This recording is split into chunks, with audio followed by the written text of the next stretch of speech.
എല്ലാരോടും ഇങ്ങനെ തന്നെയാണല്ലേ? അവിടെ എല്ലാവരോടും ഭയങ്കര നല്ല പെരുമാറ്റം. പക്ഷെ ഇപ്പൊ അങ്ങനെ തോന്നുന്നുണ്ടോ?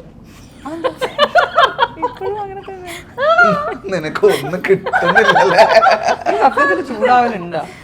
സത്യം ശരിക്കും അങ്ങനെ എനിക്കൊരു സംശയമുണ്ട്. നിങ്ങൾക്ക് അങ്ങനെ ദേഷ്യം വരുന്നുണ്ടോ? ഇത് ദേഷ്യം ആസ് എ ഡയറക്ടർ അല്ല, ദേഷ്യം വന്നിട്ടൊക്കെ ഉണ്ട്. ജീവിതത്തിൽ ചേട്ടൻ ദേഷ്യപ്പെടാറുണ്ടോ? ദേഷ്യപ്പെടാറുണ്ട്, പക്ഷെ കഴിയുന്നതും കുറയ്ക്കാൻ നോക്കും. വീണോന്ന് ആഞ്ഞു വിചാരിച്ച എനിക്ക് അങ്ങോട്ടോ തന്നെ അറിയാനുള്ള എന്നെ ദേഷ്യപ്പെടുത്തിക്കാൻ വലിയ പാടൊന്നുമില്ല. പെട്ടെന്ന് പെട്ടെന്ന് ദേഷ്യം വരുന്ന ആളാണോ? പെട്ടെന്ന് കരയുന്ന ആളാണോ? അതെ ആണോ? അതെ. പക്ഷെ ഞങ്ങൾ കാണുമ്പോ ഭയങ്കര ബോൾഡ് ആൻഡ് ബ്യൂട്ടിഫുൾ സൈനോറിയാണ്. അതങ്ങനെ ഒരു സ്ട്രക്ചറിൽ ഓൾറെഡി എല്ലാവരും ആക്കി വെച്ചതുകൊണ്ട് ഞാൻ ഓക്കെ പറഞ്ഞ് പോകുന്നില്ല. പക്ഷെ ഞാൻ പെട്ടെന്ന് കരയുന്ന ഒരാളാണ്. ചേട്ടൻ അങ്ങനെയാണോ ഏട്ടാ? ചേട്ടൻ ഒരു ലോല ഹൃദയനാണോ? എനിക്ക് തോന്നുന്നു എല്ലാ ആർട്ടിസ്റ്റുകളും കുറച്ച് ലോല അങ്ങനെ ഒന്നുമില്ല, ഒന്ന് പോയെന്ന്. അല്ല, സെൻസിറ്റിവിറ്റി ഇല്ലെങ്കിൽ ഈ പണിക്ക് ഇറങ്ങാൻ പറ്റൂല.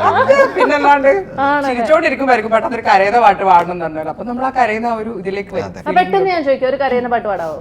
പാട്ട് വിടടാ മതി. ഇവളാ ഗിറ്റാർ തിരിച്ചു അടിക്കാൻ അധികം ഗിറ്റാർ ഞാൻ പൂട്ടി പെട്ടിയിലാക്കി.